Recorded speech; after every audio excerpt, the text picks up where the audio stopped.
نبی علیہ السلام کے زمانے سے زیادہ سخت وقت ہے ہم پر. نبی علیہ السلام جب مکے میں تھے آپ کے مخالفین کون تھے؟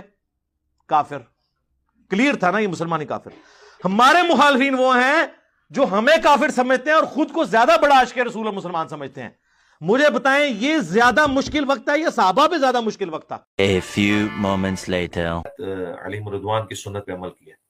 یہاں پہ میں ایک ضمن بات کر دوں، میں نے 2-3 دفعہ اپنی ویڈیوز میں یہ بات کی ہے جسے آؤٹ آف کانٹیکسٹ بعض لوگ کوٹ کر رہے ہیں کہ علی بھائی نے کہا کہ ہمیں اور ہمارے اسٹوڈنٹ کو نبی علیہ السلام ان کے ساتھیوں سے زیادہ تکلیف اٹھانی پڑ رہی ہے. نعوذ باللہ، یہ تو میں نے بات ہی نہیں کی تھی. نعوذ باللہ، یہ تو میں نے بات ہی نہیں کی تھی. مجھے بتائیں یہ زیادہ مشکل وقت ہے یا صحابہ پہ زیادہ مشکل وقت تھا؟ میں نے یہ کہا تھا، پہلی تو بات ہے نبی علیہ السلام کا تو ذکر ہوا ہی نہیں تھا. نبی علیہ السلام کے زمانے سے زیادہ سخت وقت ہے ہم پر.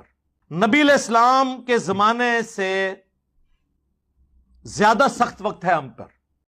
پہلی تو بات ہے نبی علیہ السلام کا تو ذکر ہوا ہی نہیں تھا. میں نے یہ کہا تھا کہ ہمارے اسٹوڈنٹس کو بعض اعتبار سے صحابہ کرام علیہم رضوان سے زیادہ تکلیف اٹھانی پڑ رہی ہے، بعض اعتبار سے. یہ ذرا آپ نوٹ کیجئے گا. نبی علیہ السلام کے زمانے سے زیادہ سخت وقت ہے ہم پر. نبی علیہ السلام جب مکے میں تھے آپ کے مخالفین کون تھے؟ کافر. کلیئر تھا نا یہ مسلمان ہی کافر. ہمارے مخالفین وہ ہیں جو ہمیں کافر سمجھتے ہیں اور خود کو زیادہ بڑا عاشق رسول اور مسلمان سمجھتے ہیں. مجھے بتائیں یہ زیادہ مشکل وقت ہے یا صحابہ پہ زیادہ مشکل وقت تھا؟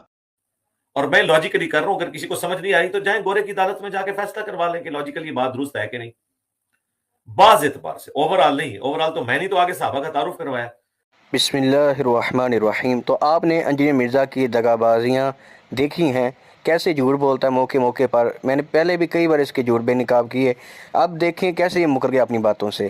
تو انجینئر مرزا کہتا ہے جی صحابہ کا تو تعارف ہی میں نے کرایا ہے. تمہارے کون سے تعارف کے محتاج تھے صحابہ کا تعارف تو کئی صدیوں سے کروا چکے ہمارے علماء کتابوں میں بیانات میں. کس صحابی کا تعارف چاہیے بتاؤ؟ یعنی ضعیف ترین اور من گڑت روایات ہیں وہ اٹھا کے تم نے جو صحابہ کا تعارف کروایا نا، سب کے سامنے ہے. وہ حضرت خالد بن ولید رضی اللہ عنہ کی گستاخی تم نے کی، حضرت ابو سفیان رضی اللہ عنہ کی گستاخی تم نے کی، حضرت معاویہ رضی اللہ عنہ کی گستاخی تم نے کی. کن صحابہ پر تم نے جھوٹ بولے ہیں؟ ابھی کل میں نے جو ویڈیو اپلوڈ کی تھی حضرت مغیرہ بن شعبہ پر تم نے جھوٹ بولا ہے، مولا علی پر تم نے جھوٹ بولا ہے کہ وہ خوارج کے جنازے پڑھاتے تھے.